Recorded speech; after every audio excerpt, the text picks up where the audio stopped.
Sistem pemilihan umum yang sering ditawarkan para pengubah Undang-Undang Dasar 45 adalah sistem yang dinilai mampu menempatkan rakyat atau pemilih langsung, rakyat memilih langsung calon anggota DPR atau DPRD.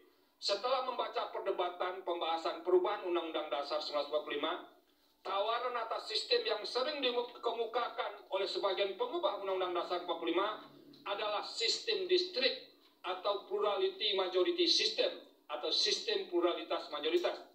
Jikalau tetap harus bertahan dengan sistem proporsional, mayoritas pengubah Undang-Undang Dasar 1945 mengendaki sistem proporsional dengan daftar terbuka. Sekalipun muncul ide atau pendapat untuk tetap menggunakan sistem proporsional dengan daftar tertutup, hanya muncul satu kali, dan itu pun dimaksudkan untuk sementara. Bahwa selain dalil-dalil di atas, para pemohon juga mendalilkan dengan diselenggarakan pemilihan umum dengan sistem proporsional daftar terbuka telah memperluas terjadinya praktek politik uang atau money politics dan tindak pidana korupsi. Berkenaan dengan dalil aku, Mahkamah berpendapat pilihan terhadap sistem pemilihan umum apapun sama-sama berpotensi terjadinya praktek politik uang. Terhadap permohonan profesi para pemohon di atas, Mahkamah telah selesai memeriksa permohonan aku sampai dengan penyerahan kesimpulan pada tanggal 31 Mei 2023.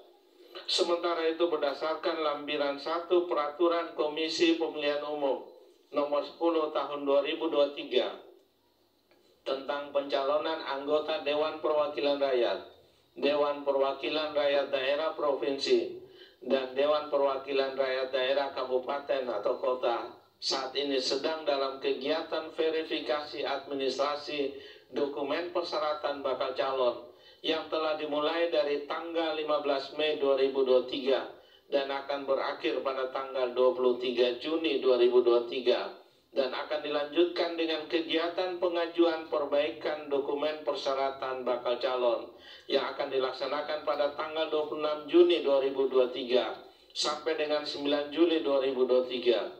Sehingga terlepas dari dikabulkan atau tidak dikabulkannya permohonan akuo dan ada atau tidak adanya permohonan provisi dari para pemohon, Mahkamah telah dengan sendirinya menjatuhkan putusan terhadap permohonan akuo sebelum selesainya tahapan pencalonan anggota DPR dan DPRD. Dengan demikian, permohonan provisi para pemohon tidak relevan untuk dipertimbangkan lebih lanjut. Oleh karenanya tidak beralasan menurut hukum. Dalam pokok permohonan, menimbang bahwa dalam mendalilkan inkonstitusionalitas pasal 168 ayat 2, pasal 342 ayat 2, pasal 353 ayat 1 huruf B, pasal 386 ayat 2 huruf B, pasal 420 huruf C dan huruf D, pasal 422, pasal 426 ayat 3 Undang-Undang 7 2017, para pemohon mengemukakan dalil-dalil yang pada pokoknya sebagai berikut. Dalil-dalil para pemohon selengkapnya telah dimuat dalam bagian duduk perkara putusan ini.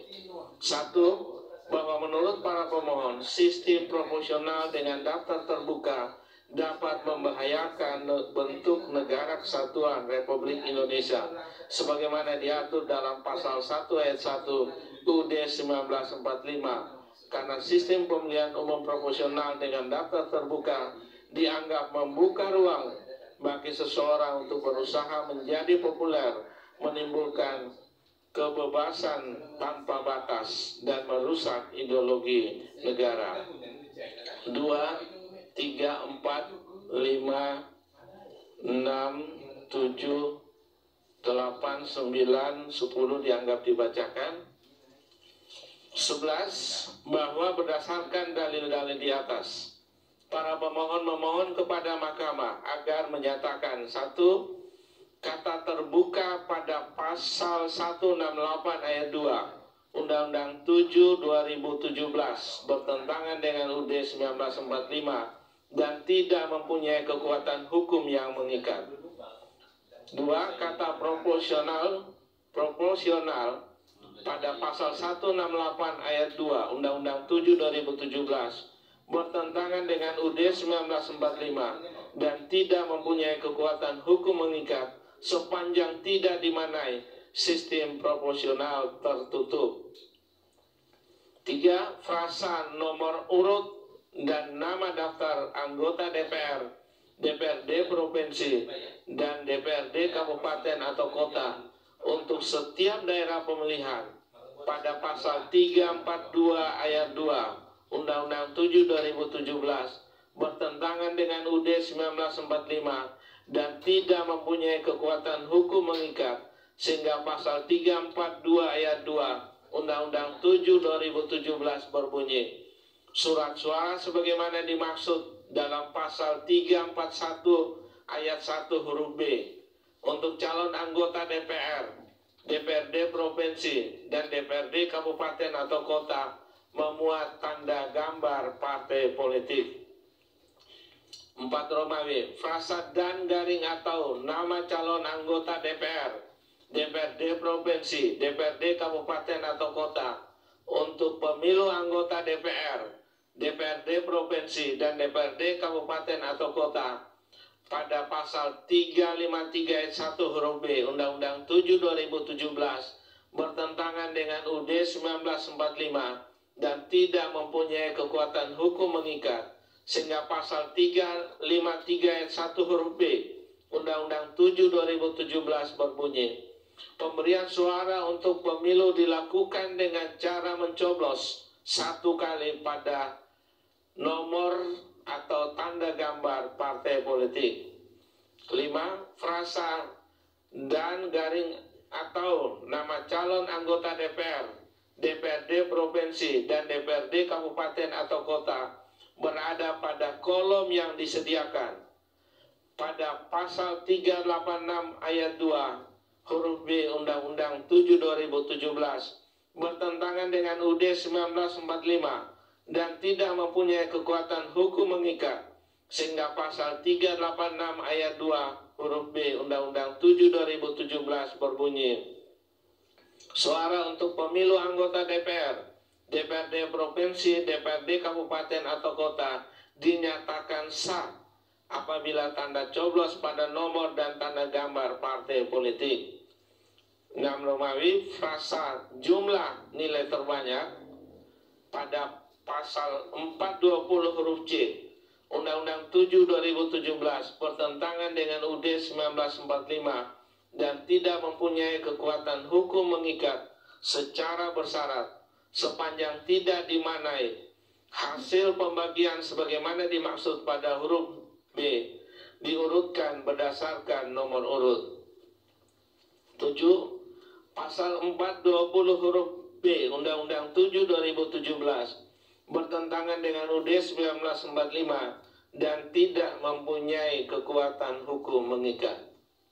8. Frasa ditetapkan berdasarkan suara terbanyak yang diperoleh masing-masing calon anggota DPR, DPRD provinsi, dan DPRD kabupaten kota di satu daerah pemilihan yang tercantum pada surat suara pada pasal 422 Undang-Undang 7 2017 bertentangan dengan UUD 1945 dan tidak mempunyai kekuatan hukum mengikat, sehingga pasal 422 Undang-Undang 7 2017 berbunyi, penetapan calon terpilih anggota DPR, DPRD provinsi, DPRD kabupaten atau kota dari partai politik peserta pemilu didasarkan pada perolehan kursi partai politik peserta pemilu di suatu daerah pemilihan.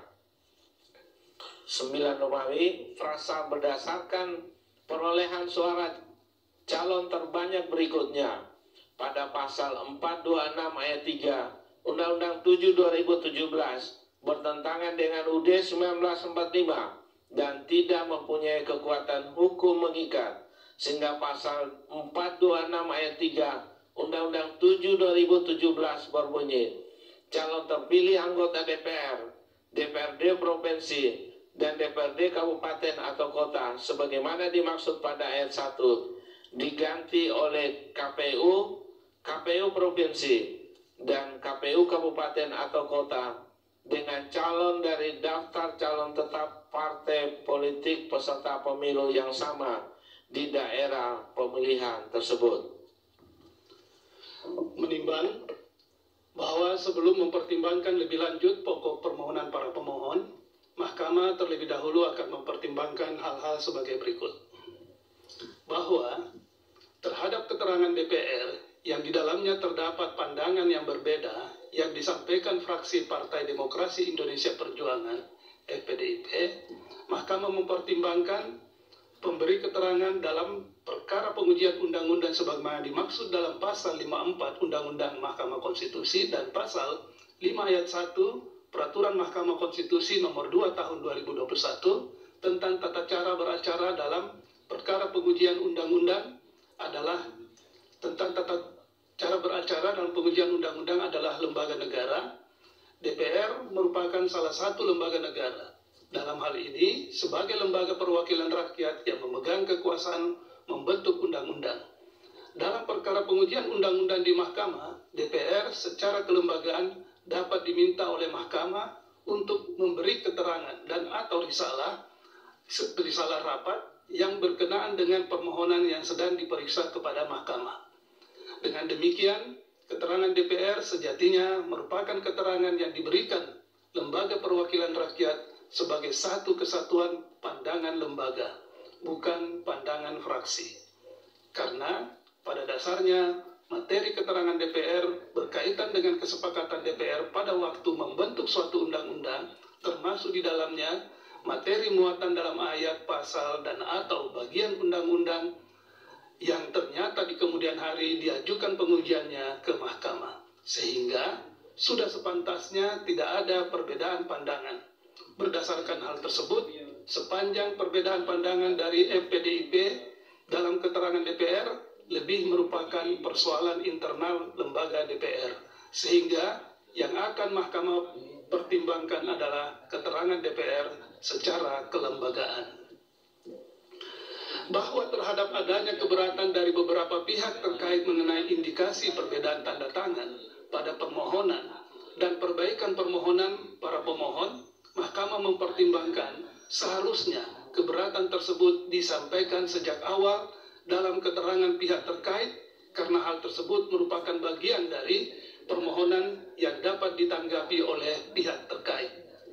Namun demikian, faktanya beberapa pihak terkait mengajukan keberatan setelah menyampaikan keterangannya, sehingga menurut Mahkamah tidak relevan lagi untuk mempermasalahkan hal tersebut ke Mahkamah.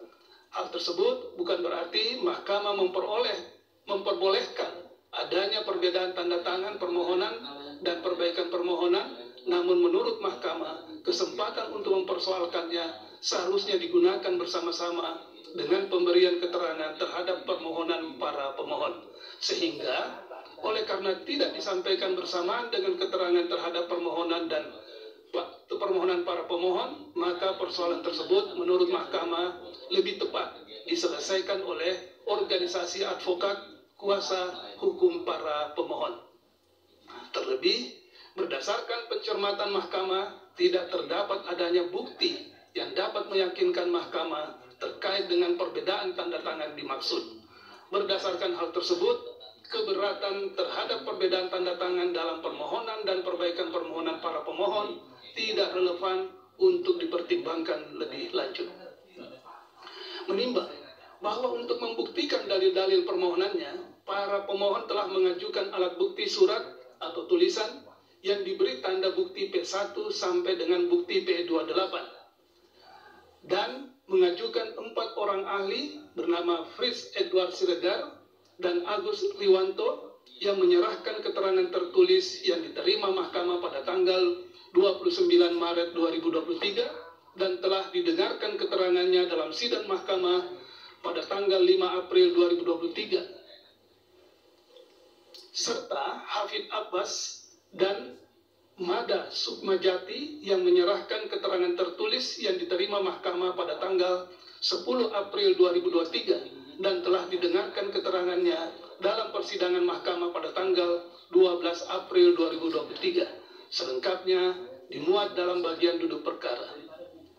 Para pemohon juga telah menyerahkan kesimpulan tertulis yang diterima Mahkamah pada tanggal 30 Mei 2023. Menimbang bahwa Dewan Perwakilan Rakyat telah menyerahkan keterangan tertulis yang diterima Mahkamah pada tanggal 24 Januari 2023 dan didengarkan keterangannya dalam persidangan Mahkamah pada tanggal 26 Januari 2023 yang kemudian dilengkapi dengan keterangan tertulis tambahan yang diterima Mahkamah pada tanggal 23 Februari 2023. Selengkapnya dimuat dalam bagian duduk perkara.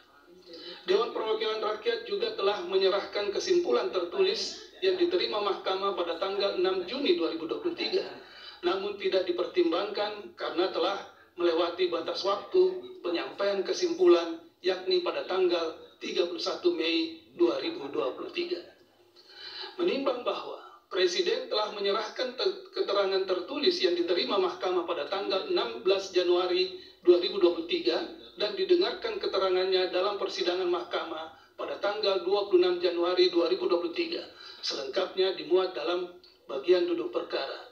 Presiden juga telah menyerahkan kesimpulan tertulis yang diterima Mahkamah pada tanggal 31 Mei 2023. Menimbang bahwa terhadap permohonan para pemohon, pihak terkait Komisi Pemilihan Umum telah menyerahkan keterangan tertulis yang diterima Mahkamah pada tanggal 17 Januari 2023. Selengkapnya dimuat dalam bagian duduk perkara. Menimbang bahwa terhadap permohonan para pemohon, pihak terkait M. Fatur Rahman, JS, Reza Fahlevi, AD, dan Sandi Julian Pratama telah menyerahkan keterangan tertulis yang diterima Mahkamah pada tanggal 8 Februari 2023 dan didengarkan keterangannya dalam persidangan Mahkamah pada tanggal 9 Februari 2023. Selengkapnya dimuat dalam bagian duduk perkara. Menimbang bahwa terhadap permohonan para pemohon, pihak terkait Charlotta Febiola Mramra Amrin, Rose Mailanda Bisai, Didimus Beme, Julianus Sita Yusuf Hamo, Yohanes Nixon Kwano, Abihud Yeimo, Usman Harahap, Lot Urumban, Nimrod Yamle, Yusuf Urumban, Yahya Winin, Octavianus Bitara, Habel Auri, Theo Hirwa, Amos Masita, dan Simon Petrus Auri telah menyerahkan keterangan tertulis yang diterima Mahkamah pada tanggal 24 Januari 2023 dan didengarkan keterangannya dalam persidangan Mahkamah pada tanggal 9 Februari 2023. Selengkapnya dimuat dalam bagian duduk perkara.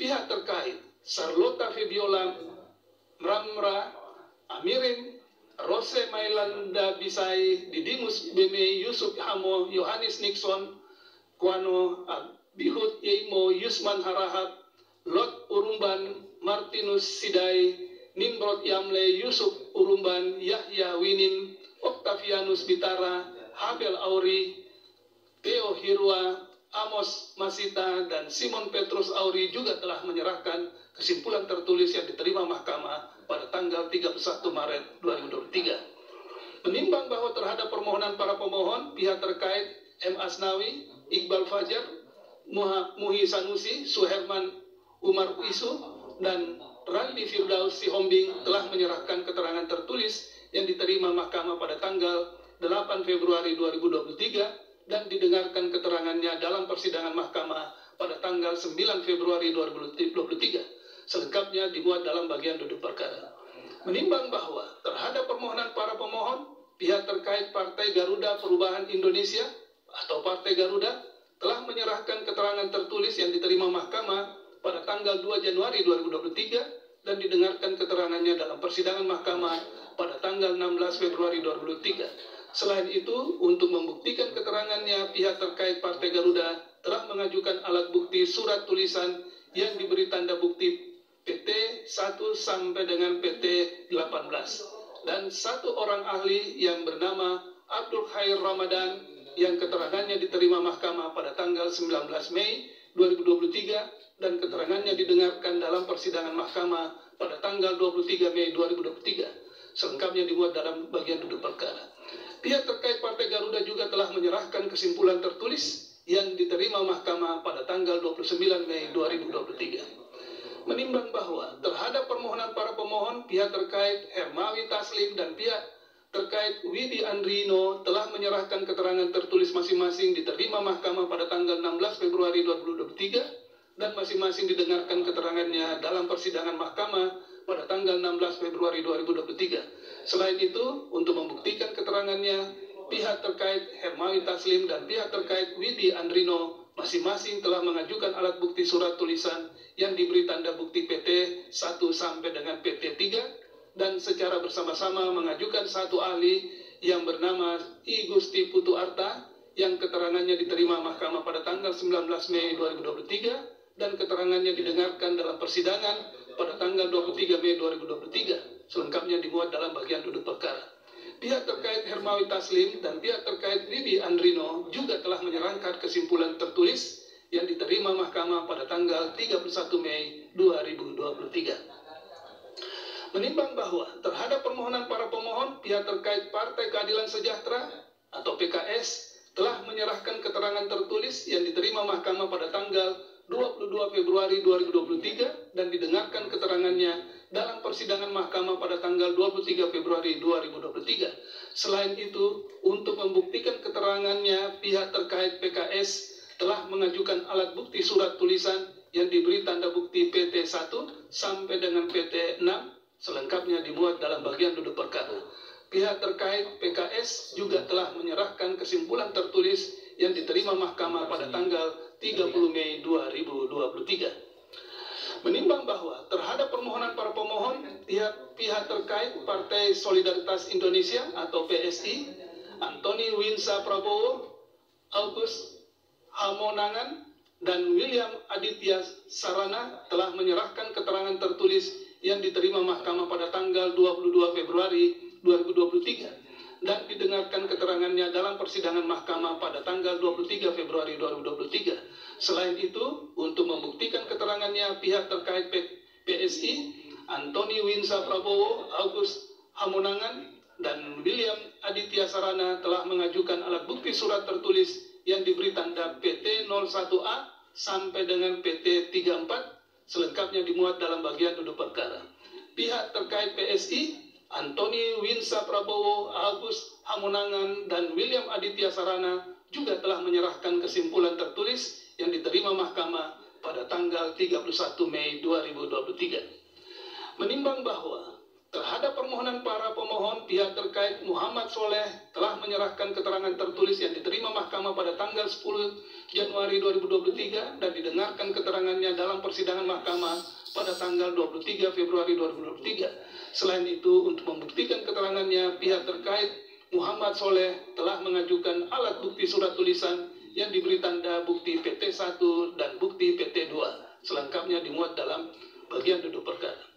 Menimbang bahwa terhadap permohonan para pemohon, pihak terkait Partai Bulan Bintang atau PBB telah menyerahkan keterangan tertulis yang diterima mahkamah pada tanggal 7 Maret 2023 dan didengarkan keterangannya dalam persidangan mahkamah pada tanggal 8 Maret 2023. Selain itu, untuk membuktikan keterangannya, pihak terkait PBB telah mengajukan alat bukti surat tulisan yang diberi tanda bukti PT 1 sampai dengan bukti PT 9. Selengkapnya dimuat dalam bagian duduk perkara. Menimbang bahwa terhadap permohonan para pemohon, pihak terkait Derek Lopati, Ahmad Taufan Sudirjo, dan Martinus Anton Werimon telah menyerahkan keterangan tertulis yang diterima mahkamah pada tanggal 8 Maret 2023 dan didengarkan keterangannya dalam persidangan mahkamah pada tanggal 8 Maret 2023. Selain itu, untuk membuktikan keterangannya, pihak terkait Derek Lopati, Ahmad Taufan Sudirjo, dan Martinus Anton Werimon telah mengajukan alat bukti surat tulisan yang diberi tanda bukti PT 1 sampai dengan PT 4 dan 3 orang ahli yang bernama Titi Anggreni, Hairul Fahmi, dan Zainal Arifin Mokhtar yang keterangannya didengarkan dalam persidangan pada tanggal 15 Mei 2023. Selengkapnya dimuat dalam bagian duduk perkara. Pihak terkait Derek Lopati, Ahmad Taufan Sudirjo, dan Martinus Anton Werimon juga telah menyerahkan kesimpulan tertulis yang diterima mahkamah pada tanggal 31 Mei 2023. Menimbang bahwa terhadap permohonan para pemohon, pihak terkait Perkumpulan untuk Pemilu dan Demokrasi atau Perludem telah menyerahkan keterangan tertulis yang diterima Mahkamah pada tanggal 17 Januari 2023 dan didengarkan keterangannya dalam persidangan Mahkamah pada tanggal 16 Maret 2023. Selain itu, untuk membuktikan keterangannya, pihak terkait Perludem telah mengajukan alat bukti surat tulisan yang diberi tanda bukti PT1 dan 2 orang ahli yang bernama Firman Nur dan Charles Simambura yang keterangannya didengarkan dalam persidangan Mahkamah pada tanggal 9 Mei 2023. Selengkapnya dimuat dalam bagian duduk perkara.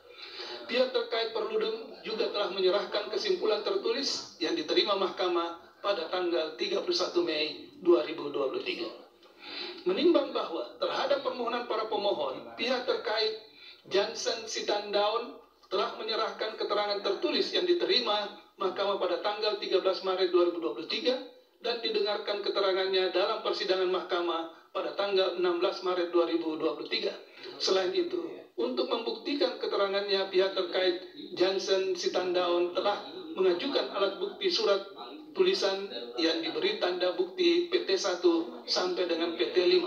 Selengkapnya dimuat dalam bagian duduk perkara. Pihak terkait Johnson Sitandaun juga telah menyerahkan kesimpulan tertulis yang diterima Mahkamah pada tanggal 29 Mei 2023. Menimbang bahwa setelah Mahkamah membaca dan memeriksa secara saksama permohonan para pemohon beserta alat bukti surat tulisan dan ahli, serta kesimpulan yang diajukan, keterangan DPR, keterangan Presiden, dan kesimpulan yang diajukan, keterangan masing-masing pihak terkait, beserta alat bukti surat tulisan dan ahli, serta kesimpulan yang diajukan sebagaimana tersebut di atas, menurut Mahkamah, meskipun inkonstitusionalitas norma yang dimohonkan para pemohon meliputi 8 norma sebagaimana termaktub dalam pasal 168 ayat 2, pasal 342 ayat 2, pasal 353 ayat 1 huruf B, pasal 386 ayat 2 huruf B, pasal 420 huruf C dan huruf D, pasal 422 serta pasal 426 ayat 3 Undang-Undang 7 tahun 2017. Namun kesemua norma yang diuji konstitusionalnya tersebut bertumpu pada norma pasal 168 ayat 2 Undang-Undang 7 2017, khususnya pada kata terbuka. Artinya, norma-norma lain yang dimohonkan pengujian merupakan konsekuensi logis dan penjabaran lebih lanjut dari norma yang diatur dalam pasal 168 ayat 2 Undang-Undang 7 2017. Oleh karena itu, dengan menilai dan mempertimbangkan konstitusionalitas norma pasal 168 ayat 2 AKO, baik secara langsung maupun tidak langsung, Mahkamah sekaligus akan menilai dan mempertimbangkan norma pasal 342 ayat 2, pasal 353 ayat 1 huruf B, pasal 386 ayat 2 huruf B, pasal 420 huruf C dan huruf D, pasal 422 serta pasal 426 ayat 3 Undang-Undang 7 2017 yang dimohonkan oleh para pemohon. Menimbang bahwa norma pasal 168 ayat 2 Undang-Undang 7 2017 intinya menyatakan sistem pemilihan umum untuk memilih anggota legislatif in casu, memilih anggota DPR, DPRD provinsi, dan DPRD kabupaten kota dilaksanakan dengan sistem proporsional dengan daftar terbuka. Berkenaan dengan sistem proporsional dengan daftar terbuka dimaksud, para pemohon dalam permohonannya pada intinya mendalilkan pilihan pembentuk undang-undang terhadap sistem proporsional dengan daftar terbuka bertentangan dengan Undang-Undang Dasar 1945. Bagi para pemohon, sistem pemilihan untuk memilih anggota DPR, DPRD provinsi, dan DPRD kabupaten kota yang konstitusional atau tidak bertentangan dengan Undang-Undang Dasar 1945 adalah sistem pemilihan umum proporsional dengan daftar tertutup. Menimbang bahwa sebelum lebih jauh mempertimbangkan dalil-dalil para pemohon, Mahkamah akan menguraikan terlebih dahulu perkembangan pengaturan pemilihan umum dalam semua konstitusi Indonesia sejak awal kemerdekaan hingga perubahan Undang-Undang Dasar 1945 yang dilakukan Majelis Permusyawaratan Rakyat RI pada tahun 1999 hingga 2002 sebagai berikut. Bahwa sebagai hukum dasar pertama setelah proklamasi kemerdekaan Indonesia UUD 1945 sama sekali tidak memuat istilah pemilihan umum dalam pengisian anggota legislatif maupun untuk mengisi jabatan presiden dan wakil presiden. Meski demikian, ketika mempersiapkan kemerdekaan, para pendiri negara telah merancang Indonesia menjadi sebuah republik yang mendasarkan pada daulat rakyat, yaitu berupa keterlibatan rakyat dalam penyelenggaraan pemerintahan melalui lembaga perwakilan. Misalnya, saat pembahasan dasar Indonesia Merdeka di Badan Penyelidik Usaha Persiapan Kemerdekaan BPUPK pada tanggal 29 Mei 1945, salah seorang pendiri negara, Muhammad Yamin, mengemukakan kemerdekaan ditujukan untuk kemanusiaan yang didasarkan atas kedaulatan rakyat. Ihwal pelaksanaan kedaulatan rakyat tersebut, Yamin menambahkan pengangkatan dan pengambilan keputusan urusan negara dilakukan dengan dasar musyawarah dan pemilihan. Video Abikusuma 2004 halaman 98. Bahwa sekalipun tidak terdapat pembahasan mengenai pemilihan umum dan sistem pemilihan umum dalam perkembangannya, keinginan untuk melaksanakan pemilihan umum telah muncul selang beberapa waktu setelah Indonesia merdeka. Keinginan tersebut dapat ditelusuri berdasarkan manifesto politik pemerintahan yang dikeluarkan pada tanggal 1 November 1945 sebagai tindak lanjut maklumat Wakil Presiden nomor 10 Romawi tertanggal 16 Oktober 1945 yang antara lain menyatakan perihal penyelenggaraan pemilihan umum sebagai bukti cita-cita dan dasar kerakyatan.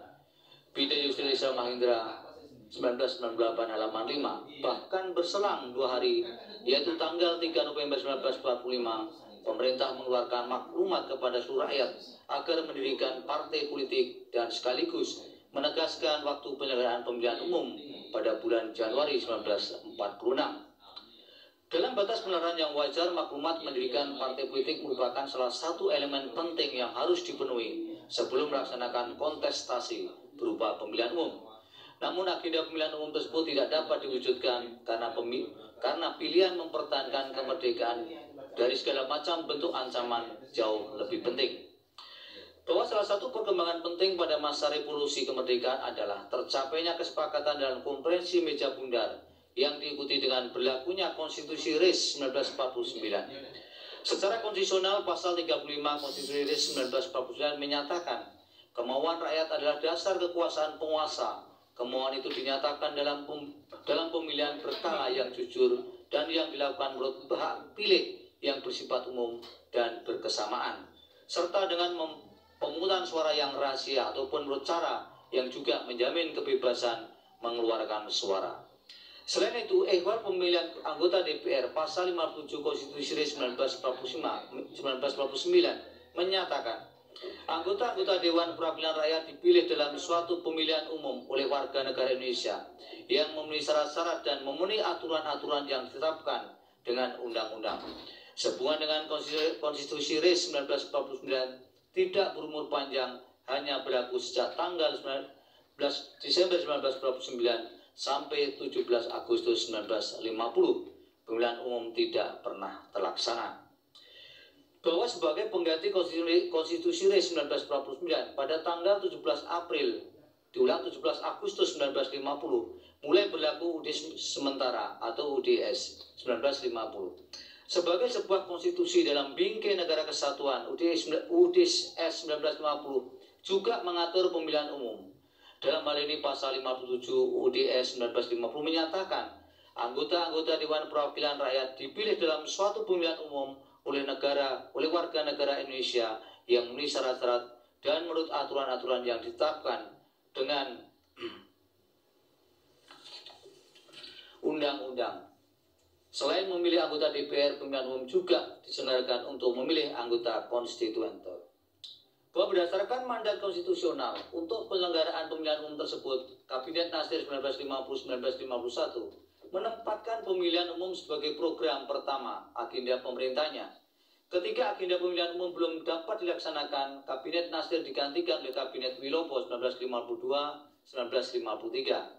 Meskipun kabinet berganti, pemilihan umum tetap menjadi agenda utama. Buktinya, Kabinet Wilopo mengajukan rancangan undang-undang berkenaan dengan pemilihan umum ke parlemen dan pada tanggal 1 April 1953 rancangan tersebut disahkan menjadi Undang-Undang Nomor 7 Tahun 1953 tentang pemilihan anggota konstituante dan anggota Dewan Perwakilan Rakyat U7 1953. Selanjutnya U7 1953 mulai diberlakukan pada tanggal 4 April 1953 meskipun mampu melakukan langkah yang lebih konkret menuju penyelenggaraan pemilihan umum.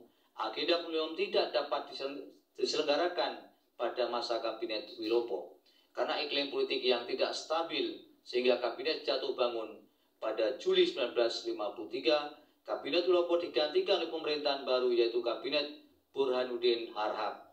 Akhirnya setelah direncanakan sejak awal kemerdekaan, pemilihan umum pertama kali setelah Indonesia merdeka baru dapat terlaksana pada masa Kabinet Burhanuddin Harhab pada tahun 1955. Tak hanya sekali pemilihan umum dilaksanakan 2 kali untuk memilih 2 lembaga yang berbeda, yaitu pada tanggal 29 September 1945 untuk memilih anggota DPR dan tanggal 15 Desember 1945 untuk memilih anggota konstituante.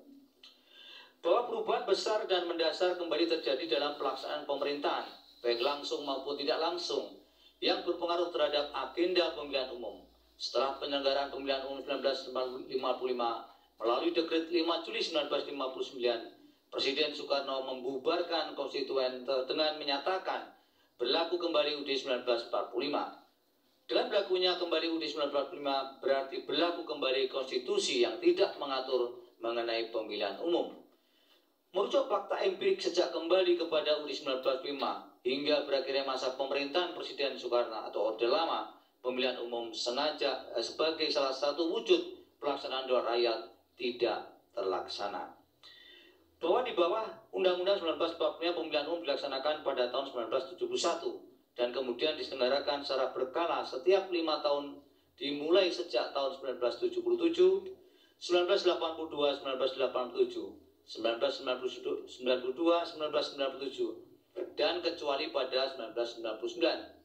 Secara normatif, selama rezim Orde Baru pemilihan umum tahun 1971 hingga 1997, awalnya dilaksanakan berdasarkan ketetapan Majelis Permusyawaratan Rakyat Sementara Nomor 11 /MPRS /1966 tentang pemilihan umum, yang intinya menentukan pelaksanaan asas kedaulatan rakyat diperlukan lembaga-lembaga permusyawaratan atau perwakilan rakyat yang dibentuk dengan pemilihan umum dan untuk kembali pada pelaksanaan UUD 1945 secara murni dan konsekuen, serta lembaga-lembaga perwakilan perlu dibentuk melalui pemilihan umum.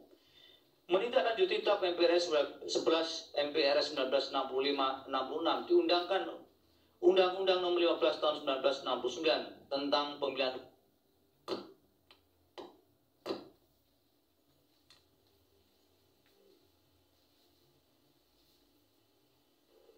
sama ya.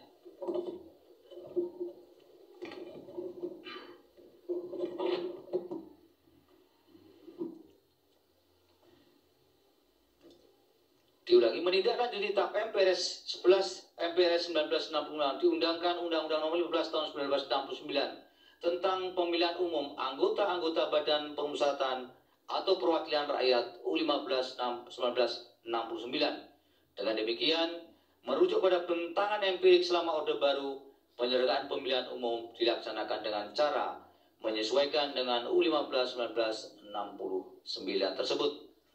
Lebih lanjut, belum genap 1 tahun setelah penyelenggaraan pemilihan umum 1997, gerakan reformasi yang berdampak pada suksesi kepemimpinan pada tanggal 21 Mei 1998, peristiwa tersebut sekaligus menjadi pertanda awal era reformasi. Kuatnya desakan untuk melakukan transisi kekuasaan dan sekaligus menghantarkan peralihan kekuasaan secara demokratis melalui pemilihan umum. Kurang 4 bulan setelah mengucapkan sumpah atau janji sebagai presiden tanggal 16 September 1998, Presiden B.J. Habibie segera mempersiapkan penyelenggaraan pemilihan umum dengan cara mengajukan rancangan undang-undang pemilihan umum sebagai bagian dari salah satu paket undang-undang bidang politik yang diajukan ke DPR. Komitmen untuk mempercepat demokratisasi bidang politik yang diajukan ke DPR. Diulang, Komitmen untuk mempercepat demokratisasi dalam pelaksanaan sidang umum MPR tahun 1998 disahkan ketetapan MPR nomor 14 MPR 1998 tentang perubahan dan tambahan atas ketetapan Majelis Pemusyawaratan Republik Indonesia nomor 3 MPR 1988 tentang pemilihan umum TAP MPR 14 MPR 1988. Pada intinya TAP MPR 14 MPR 1988 mengatur pokok penyelenggaraan pemilihan umum secara demokratis dengan prinsip pemilihan umum harus diselenggarakan sesegera mungkin dilaksanakan secara demokratis, jujur dan adil. Kepesertaan pemilihan umum tidak boleh dibatasi hanya 2 partai politik dan golongan karya, dan penyelenggaraan merupakan badan yang bebas, penyelenggara merupakan badan yang bebas dan mandiri. Akhirnya pemilihan umum 1999 terlaksana dan diikuti oleh 48 partai politik peserta pemilihan umum. Berdasarkan hasil pemilihan umum 1999 berhasil diisi DPR, DPRD Provinsi, dan DPRD Kabupaten Kota. Khusus pengisian anggota DPR bermuara pada pengisian anggota MPR RI. Setelah pengisian anggota MPR, pemenuhan agenda reformasi terus berjalan, termasuk perubahan atas UUD 1945 Constitutional Reform. Terkait dengan permohonan aku, salah satu agenda reformasi konstitusi adalah membuat rancang bangun konstitusi, Constitutional Design. Ehwal pemilihan anggota lembaga perwakilan NKSU anggota DPR, DPD, dan DPRD. Selain itu juga dilakukan perubahan pengaturan perihal pemilihan presiden dan wakil presiden dari model pemilihan oleh lembaga perwakilan atau MPR menjadi pemilihan secara langsung oleh rakyat. Tidak hanya itu, UUD 1945 hasil perubahan juga mengatur ehwal pemilihan gubernur dan bupati wali kota. Apabila dibaca secara menyeluruh, UUD 1945 hasil perubahan telah mencantumkan secara eksplisit prase pemilihan umum dan mengatur lebih detail, terutama berkenaan dengan asas-asas pemilihan umum, pemilihan anggota DPR, DPD, dan pemilihan presiden dan wakil presiden, serta pemilihan anggota DPRD. Selain itu, UUD 1945 juga mengatur lembaga yang menjadi penyelenggara pemilihan umum. Bahwa bila dibaca secara seksama pengaturan pemilihan umum dalam UUD 1945 dapat ditemukan sebagai berikut. Pasal 2 ayat 1, Pasal 6, Pasal 18 ayat 3, Pasal 19 ayat 1, dan Pasal 22E semua dianggap dibacakan. Selain ketentuan tersebut, prase pemilihan umum masih dapat dibaca dalam Pasal 8 ayat 3 UUD 1945 yang antara lain menyatakan pasangan calon presiden dan wakil presiden yang diusulkan oleh partai politik atau gabungan partai politik yang pasangan calon presiden dan wakil presidennya meraih suara terbanyak pertama dan kedua dalam pemilihan umum sebelumnya sampai berakhir masa jabatannya. Dalam Pasal 24C ayat 1 di 1945 yang antara lain menyatakan memutus perselisihan tentang hasil pemilihan umum, artinya secara substansial dalam UUD 1945 telah perubahan hal ehwal yang berkenaan dengan pemilihan umum diatur lebih luas dan komprehensif dibandingkan dengan Konstitusi RIS 1949 dan UUDS 1950 yang juga mengatur secara eksplisit mengenai pemilihan umum. Menimbang bahwa setelah membaca secara seksama ketentuan dalam konstitusi yang mengatur ehwal pemilihan umum, khususnya berkenaan dengan pemilihan umum anggota legislatif, NKSU pemilihan umum untuk memilih anggota DPR, Konstitusi RIS 1999 dan UUD 1940, UUDS 1950 tidak menentukan jenis sistem pemilihan umum yang digunakan untuk anggota legislatif. Bahkan dikaitkan dengan permohonan aku sebagaimana telah diuraikan pada subparagraf 328.6 di atas. UUD 1945 hasil perubahan pun tidak menentukan sistem pemilihan umum untuk memilih anggota DPR dan anggota DPRD. Dalam hal ini misalnya pasal 19 ayat 1 UUD 1945 menyatakan anggota DPR dipilih melalui pemilihan umum. Contoh lain, pasal 22E ayat 3 UUD 1945 menyatakan peserta pemilihan umum untuk memilih anggota DPR dan anggota DPRD adalah partai politik. Berkenaan dengan fakta tersebut perlu dikemukakan beberapa hal berikut. Bahwa secara doktriner maupun praktek, dalam konteks pemilihan umum untuk memilih anggota legislatif, sistem pemilihan umum dipahami sebagai metode untuk mengkonversi jumlah suara yang diperoleh peserta pemilihan umum menjadi perolehan kursi di parlemen. Sebagaimana terungkap dalam persidangan, terdapat 4 elemen utama yang dapat dikatakan menjadi kunci dalam sistem pemilihan umum, yaitu pilihan atas jenis sistem pemilihan umum itu sendiri, struktur pemberian suara, electoral voting structure, penentuan daerah pemilihan atau district magnitude, dan formula penghitungan suara elektoral formula. Bida risalah sidang tanggal 15 Mei 2023 halaman 3. Ehwal sistem pemilihan umum sekalipun terdapat beragam varian sistem pemilihan umum, secara umum terdapat 2 model utama, yaitu plurality atau majority, sistem atau sistem pluralitas atau mayoritas, kerap disebut dengan sistem distrik, dan proporsional sistem atau sistem proporsional. Sistem kedua model itu dikenal pula sistem campuran. Di luar selain kedua model itu dikenal pula sistem campuran yang merupakan perpaduan antara plurality, majority, sistem dan proporsional sistem. Berkenaan dengan sistem proporsional dikenal 2 model, yaitu sistem proporsional dengan daftar terbuka dan sistem proporsional dengan daftar tertutup. Bahwa sebagai suatu sistem, baik sistem proporsional dengan daftar terbuka maupun sistem proporsional dengan daftar tertutup, memiliki keunggulan atau kelebihan dan kekurangan atau kelemahan masing-masing. Ehwal kelebihan dan kekurangan kedua sistem tersebut tiap-tiap varian atau sistem berhubungan erat dengan implikasi dalam penerapannya. Bahwa berkaitan dengan sistem proporsional dengan daftar terbuka terdapat beberapa kelebihan, antara lain sistem ini mendorong kandidat untuk bersaing dalam memperoleh suara. Dalam sistem proporsional dengan daftar terbuka, kandidat atau calon anggota legislatif harus berusaha memperoleh suara sebanyak mungkin agar dapat memperoleh kursi di lembaga perwakilan. Hal ini mendorong persaingan yang sehat antara kandidat dan meningkatkan kualitas kampanye serta program kerja mereka. Selain sistem ini juga memungkinkan adanya kedekatan. Selanjutnya sistem ini juga memungkinkan adanya kedekatan antara pemilih dengan yang dipilih. Dalam sistem ini pemilih memiliki kebebasan langsung untuk memilih calon anggota legislatif yang mereka anggap paling mewakili kepentingan dan aspirasi mereka. Hal ini menciptakan hubungan yang lebih dekat antara pemilih dengan wakil yang terpilih, karena pemilih memiliki peran langsung dalam menentukan siapa yang akan mewakili mereka di lembaga perwakilan. Selain itu, sistem proporsional dengan daftar terbuka memungkinkan pemilih untuk menentukan calonnya secara langsung. Pemilih memiliki kebebasan untuk memilih calon dari partai politik tertentu tanpa terikat pada urutan daftar calon yang telah ditetapkan oleh partai tersebut. Hal ini memberikan fleksibilitas kepada pemilih untuk memilih calon yang mereka anggap paling kompeten atau sesuai dengan preferensi mereka tanpa harus terikat pada daftar calon yang sudah ditentukan. Kelebihan lainnya adalah pemilih dapat berpartisipasi langsung dalam mengawasi wakilnya di lembaga perwakilan. Dalam sistem ini pemilih memiliki kesempatan untuk melibatkan diri dalam pengawasan terhadap tindakan dan keputusan yang diambil oleh wakil yang mereka pilih, sehingga meningkatkan akuntabilitas dan transparansi dalam sistem politik, termasuk meningkatkan partisipasi pemilih.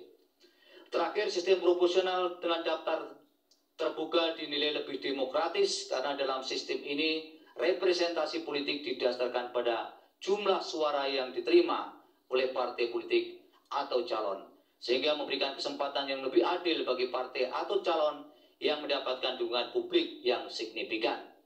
Hal ini mendorong inklusivitas politik, mengakomodasi berbagai kepentingan masyarakat, dan mencegah dominasi pemerintahan oleh satu kelompok atau partai politik.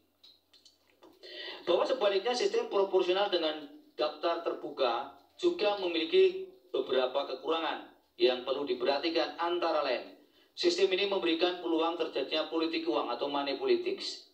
Dalam sistem proporsional dengan daftar terbuka terdapat risiko tinggi terjadinya praktek politik uang kandidat yang memiliki sumber daya finansial yang besar dapat memanfaatkannya untuk memengaruhi pemilih.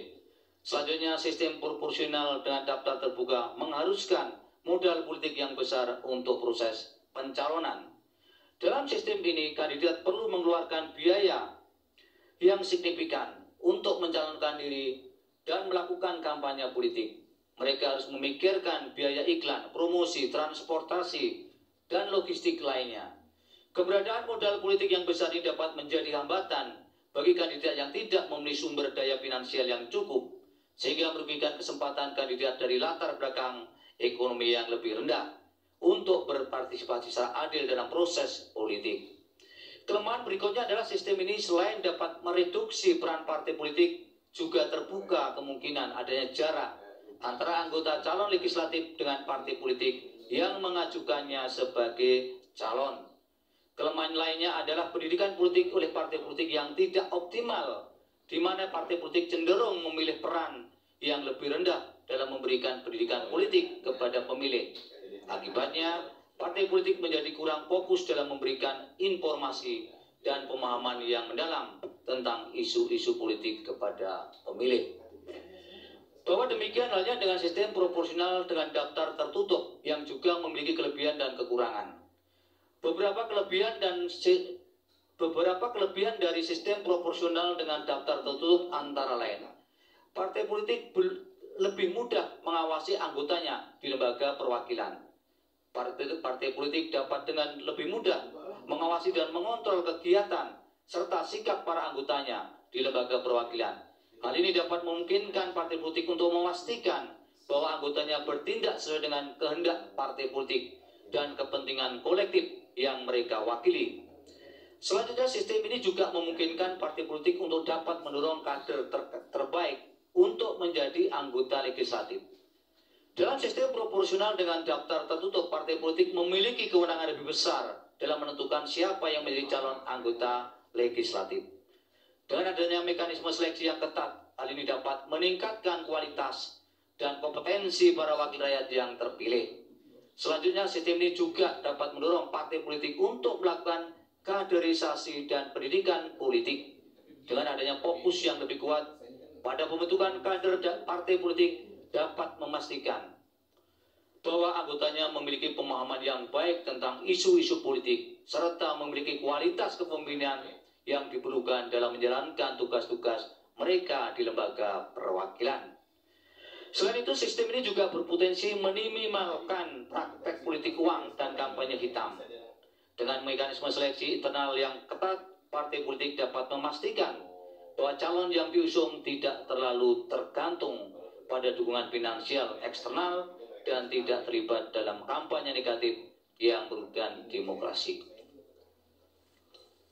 Bahwa di sisi lain, sistem proporsional dengan daftar tertutup juga memiliki beberapa kekurangan yang perlu diperhatikan, antara lain: pemilih memiliki ruang yang terbatas dalam menentukan calon anggota DPR, DPRD. Pemilih tidak memiliki kesempatan untuk secara langsung memilih calon yang mereka pilih.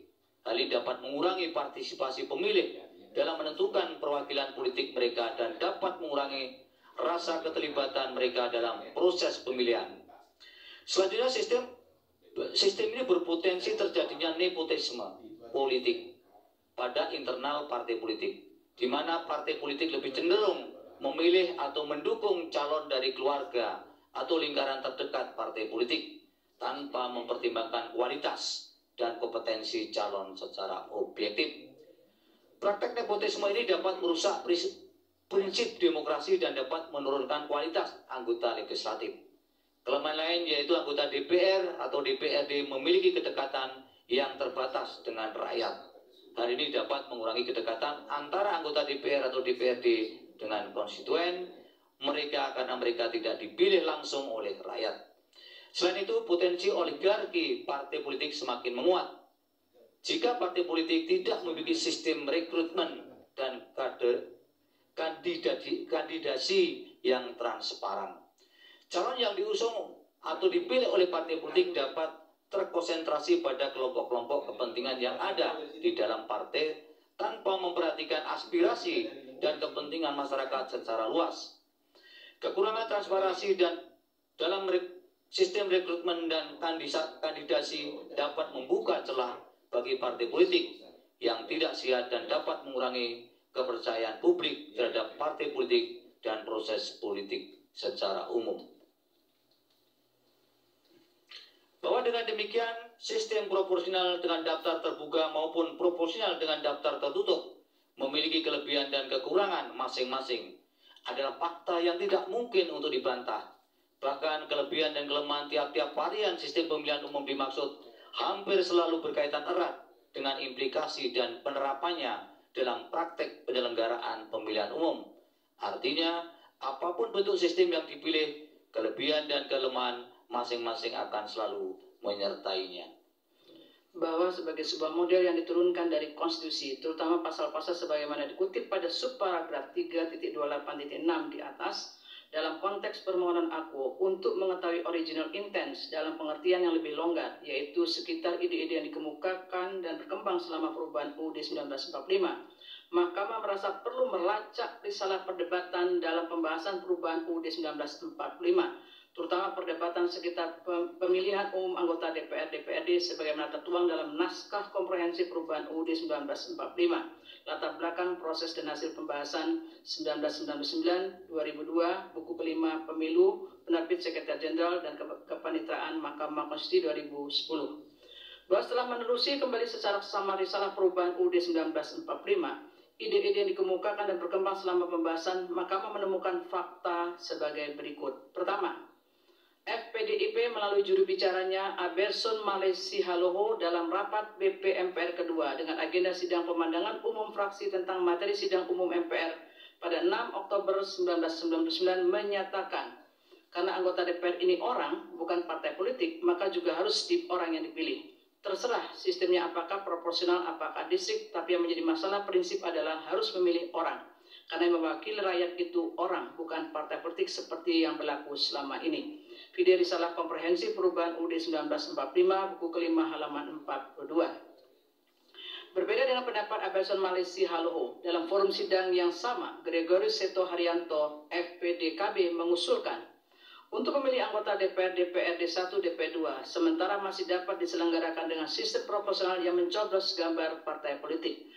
Video risalah komprehensif perubahan UUD 1945, buku kelima halaman 55. Kedua, dalam rapat PAS 1 BP MPR ke-11, 4 Februari 2000, anggota PAS 1 BP MPR melaporkan kunjungan mereka ke sejumlah daerah yang dilakukan guna menyerap aspirasi masyarakat mengenai hal-hal yang harus dipertimbangkan dalam perubahan UUD 1945. Hatta Mustafa, FPG, ketika melaporkan hasil kunjungan ke Sumatera Barat dan Sumatera Selatan, melaporkan berkembangnya aspirasi untuk mengubah sistem pemilihan umum menjadi sistem distrik dan seluruh anggota DPR dipilih secara langsung oleh rakyat.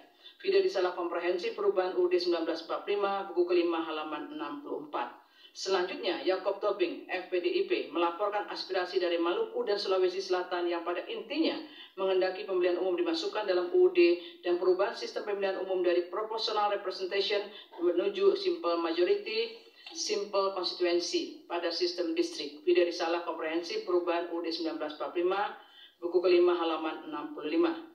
Kemudian dalam rapat PAS 1 BP MPR ke-30 pada 5 April 2000, Sucipto FPDIP melaporkan aspirasi atas kunjungan ke Jambi dan Bengkulu yang menghendaki pemilihan umum dilaksanakan dengan sistem distrik murni. Video risalah komprehensif perubahan UUD 1945, buku kelima halaman 75. Menindaklanjut rapat-rapat sebelumnya dalam rapat tim perumus PAS 1 BP MPR 6 Mei 2000, Yusuf Muhammad FKB menegaskan usul partainya bahwa untuk memilih anggota DPR menggunakan sistem distrik. Video risalah komprehensif perubahan UUD 1945, buku kelima halaman 77. Pada rapat PAS 1 BP MPR ketiga pada 22 Mei 2000, Valina Sinka Subjektif Fraksi UD juga menyinggung soal sistem pemilihan umum, apakah akan mengubah dari sistem proporsional atau apakah mengubah ke sistem distrik. Video risalah komprehensif perubahan UUD 1945, buku kelima halaman 82. Menegaskan pendapat tersebut dalam rapat PAS 1 BP MPR ke-37 pada tanggal 30 Mei 2000, Valina mengemukakan untuk memberdayakan DPR. Pertama-tama yang harus dilakukan adalah memperbaiki sistem pemilihan umum, yaitu sistem pemilihan umum proporsional harus diubah menjadi distrik.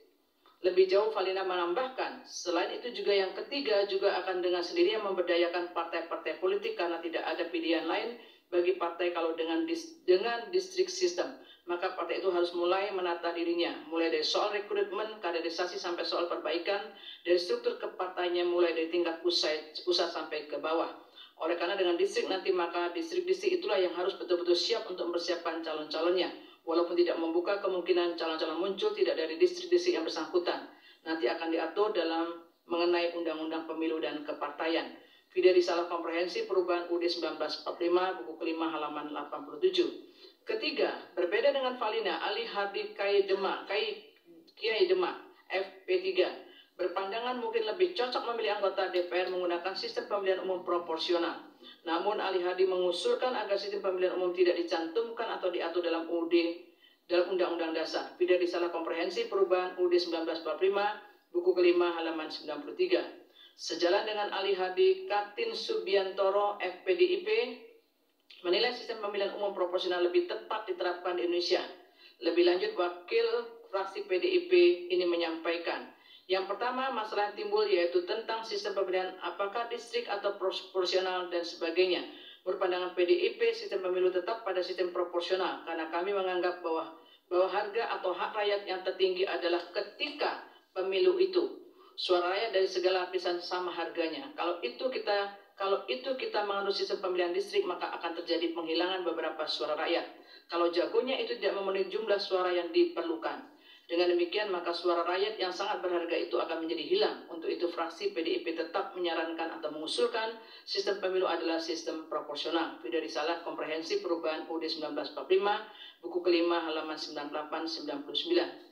Selanjutnya dalam rapat PAS 1 BPM PR ke-33 yang berlangsung pada tanggal 20 September 2001, Andi Natsmi Fuadi, FKB, intinya berpandangan sistem proporsional menjadi baik ketika diterapkan dalam jaring anggota DPR dan DPRD karena akan tercover seluruh perwakilan wilayah Indonesia dan semua suara akan bisa dibagi secara habis. Namun negatifnya hubungan antara rakyat dan wakil rakyat menjadi tidak harmonis karena rakyat tidak mengenal secara langsung calon-calon yang dipasang partai politik. Video risalah komprehensif perubahan UUD 1945 buku kelima halaman 581. Bahkan pada rapat paripurna kelima sidang tahunan MPR 2001 pada tanggal 4 November 2001 yang dipimpin oleh Ketua MPR M. Amin Rais, pembahasan mengenai sistem pemilihan umum bergulir kembali. Misalnya S. Masardi Kapat, FKKI, menyampaikan pandangan fraksinya ihwal wakil rakyat dipilih langsung oleh rakyat melalui sistem distrik atau proporsional daftar terbuka atau proporsional open list.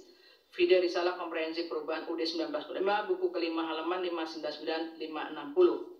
Menimbang masalah uraian sebagaimana termaktub dalam paragraf 3.28 dan paragraf 3.29 di atas. Selanjutnya Mahkamah akan mempertimbangkan sistem pemilihan umum dalam undang-undang yang melaksanakan UUD 1945, ihwal pengaturan sistem pemilihan umum inkasu Undang-Undang Nomor 12 Tahun 2003 tentang pemilihan umum anggota DPR, DPD, DPRD. Undang-Undang 12 2003, Undang-Undang Nomor 10 Tahun 2008 tentang pemilihan umum anggota DPR, DPD, dan DPRD, Undang-Undang 7 dan Undang-Undang 7 2017. Selain itu akan diuraikan pertimbangan hukum Mahkamah perihal sistem pemilihan umum dalam putusan Mahkamah Konstitusi Nomor 22 2024 PUU garis datar 6 Romawi 2008 yang diucapkan dalam sidang perdana terbuka untuk umum pada tanggal 23 Desember 2008.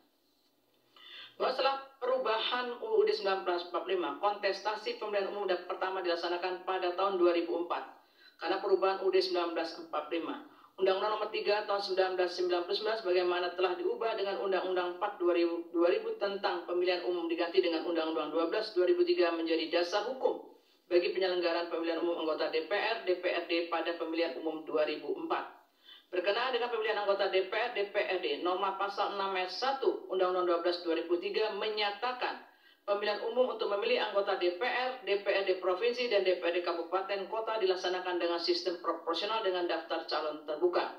Selanjutnya, penentuan calon terpilih diatur dalam pasal 107 ayat 2 Undang-Undang 12 2003 yang menyatakan penetapan calon terpilih anggota DPR, DPRD provinsi, dan DPRD kabupaten kota dari partai politik peserta pemilu didasarkan pada perolehan kursi partai politik peserta pemilu di suatu daerah pemilihan dengan ketentuan A. Nama calon yang mencapai angka bilangan pembagi pemilihan ditetapkan sebagai calon terpilih. B. Nama calon yang tidak mencapai angka BPP. Penetapan calon terpilih ditetapkan berdasarkan nomor urut pada daftar calon di daerah pemilihan yang bersangkutan. Sebagaimana dikemukakan beberapa ahli dalam persidangan, pada penyelenggaraan pemilu 2004 untuk pertama kalinya dipraktikkan sistem proporsional dengan daftar calon terbuka, terutama jika membaca frase dilaksanakan dengan sistem proporsional dengan daftar calon terbuka. Namun demikian, setelah membaca konstruksi normatif dalam menentukan calon terpilih menurut pasal 107 ayat 2 Undang-Undang 12 2003, penerapan sistem proporsional dengan daftar terbuka lebih tepat disebut dengan sistem proporsional daftar terbuka yang relatif tertutup, relatively closed open list system. Namun disebabkan sulitnya memenuhi angka BPP dalam pemilihan umum 2004, lebih dari 99% calon terpilih ditentukan berdasarkan nomor urut calon jadi yang diusung partai politik. Daftar nama urut calon jadi akan kehilangan relevansinya jika terdapat calon yang mampu meraih suara mencapai atau melebihi angka BPP. Oleh karena itu, banyak pihak tetap menyebut sistem proporsional dengan daftar terbuka dalam pemilihan umum 2004 sebagai sistem proporsional dengan daftar tertutup. Bahwa dalam penyelenggaraan pemilihan umum 2009, Undang-Undang 12 2003 diganti dengan Undang-Undang 10 2008. Berkenaan dengan pemilihan anggota DPR, DPRD, norma pasal 5 ayat 1 Undang-Undang 10 2008 menyatakan pemilihan umum untuk memilih anggota DPR, DPRD provinsi, dan DPRD kabupaten kota dilaksanakan dengan sistem proporsional terbuka. Selanjutnya, penentuan calon terpilih diatur dalam pasal 214 Undang-Undang 10 2008 yang menyatakan penetapan calon terpilih anggota DPR, DPRD provinsi, dan DPRD kabupaten kota dari partai politik peserta pemilihan umum didasarkan pada perolehan kursi partai politik peserta pemilihan umum di suatu daerah pemilihan dengan ketentuan huruf A, B, C, D, E dianggap dibacakan. Bahwa sekalipun secara normatif sudah diatur bagaimana penentuan calon terpilih, ketentuan penentuan calon terpilih diatur dalam pasal 214 Undang-Undang 10 2008 tidak sempat dilaksanakan. Penyebabnya melalui putusan Mahkamah Konstitusi nomor 2224 PUU garing 6 Romawi 2008, Mahkamah membatalkan norma dalam pasal 214 huruf A, huruf B, huruf C, huruf D, dan huruf E Undang-Undang 8 2008. Pertimbangan hukum Mahkamah antara lain menyatakan pasal 214 huruf A, huruf B, huruf C, huruf D, dan huruf E Undang-Undang 10 2008 bertentangan dengan Undang-Undang 1945 atau inkonstitusional dengan alasan sebagai berikut. Pertimbangan ketentuan pasal 214 huruf A dan seterusnya dianggap dibacakan.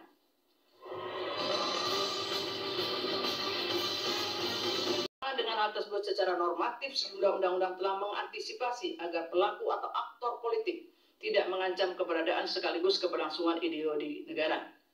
Misalnya larangan partai politik untuk menganut asas yang bertentangan dengan Pancasila dan UUD 1945, Vide pasal 9 Undang-Undang nomor 8 tahun 2008 tentang partai politik sebagaimana telah diubah dengan Undang-Undang nomor 2 tahun 2011.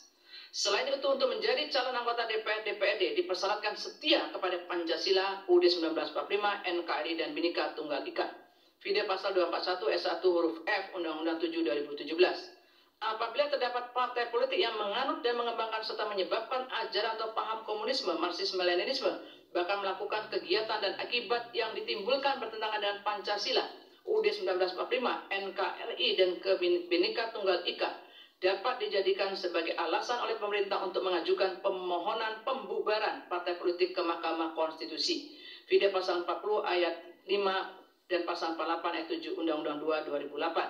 Tidak hanya itu, dalam hal aktor politik inkasu calon anggota dan anggota DPR, DPRD terlibat dalam hal-hal yang membahayakan ideologi negara dan eksistensi NKRI, partai politik dapat mengambil langkah tegas dengan membatalkan pencalonan atau menarik mereka dari keanggotaan lembaga perwakilan.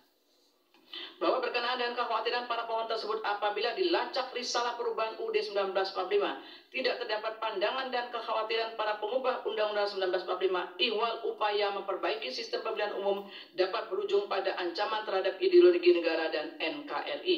Bahkan keinginan untuk memperbaiki sistem pemilihan umum dalam perubahan UUD 1945 kerap dipandang sebagai bagian dari upaya memperkuat NKRI dan sekaligus memperkuat ideologi negara, sehingga makin mengukuhkan negara bangsa atau nation states. Dengan pengaturan yang bersifat antisipatif tersebut, pilihan sistem pemilihan umum yang ditentukan oleh pembentuk undang-undang akan dapat mengantisipasi segala kemungkinan yang dapat mengancam keberadaan sekaligus keberlangsungan ideologi Pancasila dan NKRI. Artinya, apapun pilihan sistem pemilihan umum, seluruh partai politik diharuskan memiliki ideologi yang sejalan dengan Pancasila dan Undang-Undang Dasar 1945. bahwa partai politik dikonstruksikan sebagai organisasi yang bersifat nasional dan dibentuk oleh sekelompok warga negara secara sukarela atas dasar kesamaan kehendak dan cita-cita untuk memperjuangkan dan membela kepentingan politik anggota, masyarakat, bangsa, dan negara, serta memelihara keutuhan NKRI berdasarkan Pancasila dan Undang-Undang Dasar 1945, Fide Pasal 1 Angka 1 Undang-Undang 2 2008. Dalam konteks ini, partai politik memiliki peran sentral dalam kehidupan berbangsa dan bernegara, termasuk dalam kehidupan berdemokrasi, sehingga eksistensinya harus dipertahankan. Bahwa apabila dikaitkan dengan dalil para pemohon yang pada intinya menyatakan pemilihan umum yang diselenggarakan dengan sistem proporsional dengan daftar terbuka telah mendistorsi peran partai politik. Dalil tersebut hendak menegaskan sejak penyelenggaraan pemilihan umum tahun 2009 sampai 2019, partai politik seperti kehilangan peran sentralnya dalam kehidupan berdemokrasi. Menurut Mahkamah, sesuai dengan ketentuan pasal 22E ayat 3 Undang-Undang Dasar 1945 yang menempatkan partai politik sebagai peserta pemilihan umum anggota DPR, DPRD dalam batas penalaran yang wajar, dalil demikian adalah suatu yang berlebihan.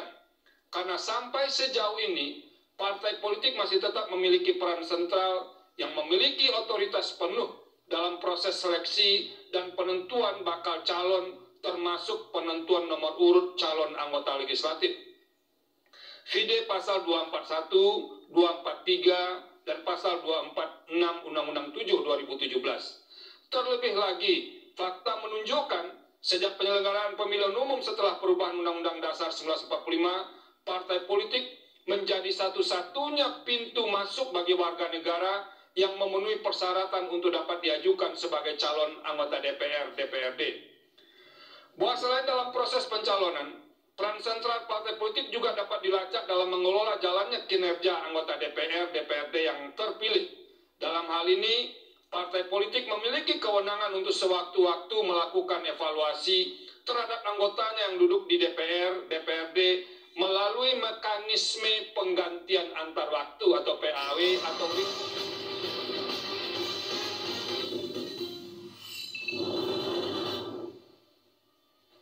capek, kurang ion, stop, tarik nafas, minum Isoplas Koko baru nih, isotonik yang seenak kelapa muda Thailand plus 7 ion lengkap, cepat diserap, tubuh terhidrasi sempurna, excellent ionnya bikin badan fit, kembali excellent.